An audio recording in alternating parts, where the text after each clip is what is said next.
So this is really important. So normally at a comedy show, you're not supposed to use your phones, but I want you guys all to have your phones out. Get ready to take pictures and get ready to take them with the flash on. That's going to be very important later on. That you all take photos with your flash on. So what I'm doing right now is I'm doing sort of a makeover for my friend Gary Petersen, who is just come up, Gary, come up. This is give a round of applause for Gary Petersen. Applaud. He's really now, here, sit down, Gary. Now, Gary recently has been trying out stand-up comedy. He's been giving it a shot, and I guess it's been going actually kind of okay for you, right? Yeah, I really like. Actually recently. This is true. He actually had the chance to open for Louis, right? Louis Anderson, which was great. CK. CK to you too, mein Führer, whatever.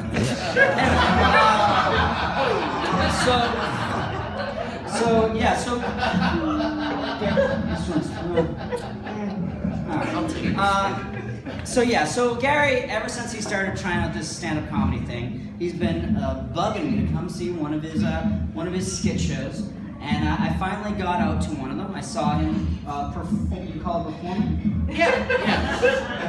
Yeah. I saw him do his let's call it do your thing. We'll call it that. I saw him do his thing on the stage, and it was interesting, I would say. The problem with it, there's a lot of problems. It was mainly problems. I mean, it was a mess. It was the whole thing was just kind of a disaster. And I was trying to talk to him about it afterwards, and just it was too much. There were too many problems for me to really talk to him about it that night. I kind of had to go away, sort of think about it, process it, come back, and what I got it down to was I got it down to the top 3 biggest problems about Gary's act, as he calls it. First problem, number 1, is the way Gary looks, which is terrible. He just looks like a human piece of garbage. It just looks like a pile of cat diarrhea. It's just really bad. Number two biggest problem is his jokes, which are not good, not funny, not, you know. I think maybe I should tell a couple and see if the people. Shut up! Shut up. His jokes are very bad. And number 3, and I think this is probably his biggest problem, kid lacks confidence. And so I've come up with some solutions for this. First of all, underneath this robe, I've given him a whole makeover clothes-wise. I've written him a bunch of new jokes that I think are going to work much better than his old jokes. About that, I just find it's a lot of like non sequiturs mixed with Civil War themed porn titles. Yeah, sometimes, Gary, if you actually consider what the audience wants to hear, stuff goes a little bit better. Okay. So what we're gonna do is, and again, everyone, take your phones out, put your flash on. I'm gonna just do a little bit more. I'm gonna kind of sort of see if I can do anything with this. This garbage heap right here, real quick. Well, he starts telling some of these jokes, and then eventually we're gonna reveal his beautiful outfit, which I worked very hard on, and he'll do a few more jokes. And while he does those jokes, everyone just take pictures, give him the full runway experience. A lot of flash, and let's see. So let's get started. Here we go. Should I read your first? Yeah, go for it. First Civil War themed porn is Harriet Tubman in the Backdoor Railroad. You want one to go? Joke. We all know that lobsters are the cockroaches of the sea, but is it true that dolphins are basically ocean raccoons? I've got an idea for a plastic surgery disaster themed restaurant. It's called the Hard Rourke Cafe. It's not true, but I like to tell girls that my dick is too big for most mouths. Gives them a sense of accomplishment. No matter how you dress, once you add a lanyard, might as well be a SpaghettiO-stained button-up with no collar. Sometimes we eat for nourishment, sometimes we eat for pleasure, other times to decrease the percentage of your body that is alcohol.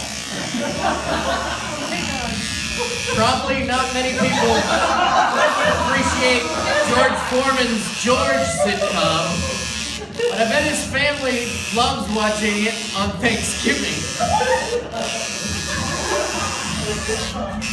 I've decided to stop worrying about the issues I'm having syncing my iTunes library. iTunes Matata.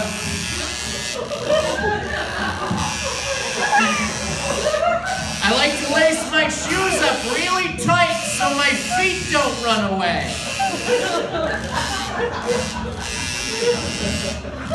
My girlfriend thinks it takes me a long time to poop, but if she could see how much poop came out, I bet she'd change her tune.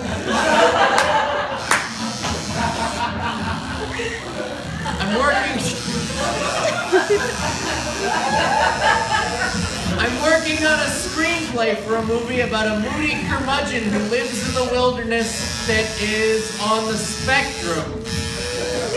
It's called Forrest Grump. Okay. Yep. That's good. Why don't you get up, take this robe off, and read a couple more of these. Okay. All right. Now, everyone, just keep taking pictures. How are Busta Rhymes and LeAnn Rimes related again?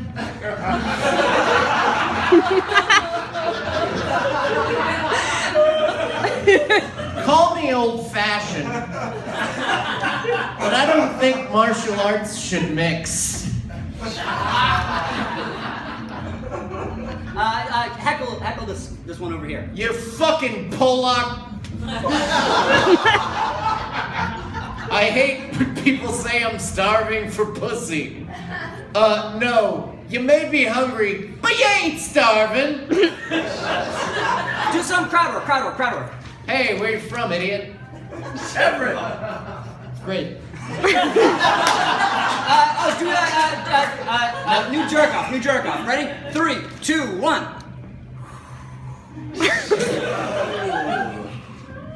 I worry my comedies become too formulaic. Every joke ends with a hilarious punchline. My friend is always bragging about his big fat mouth. He's so pie holier than thou. Take some more pictures. Give them the full runway experience, guys. Full runway experience. And you talk about something about the room. Okay. Hey, this room is really great if I were Hitler. I saw an old townie with a tiny chihuahua, normally called a teacup chihuahua, but in this case in New England, how about a medium regular Dunk's cup chihuahua? If you ever be dating a bitch and she's a huge Martin Lawrence fan, the first time she takes her pants off, you should say, "Damn, Gina!"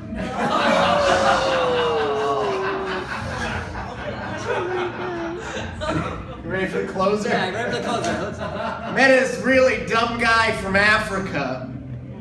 He said, "I'm from Liberia." And I had to tell him, it's pronounced Libraria. That's good. Give it over,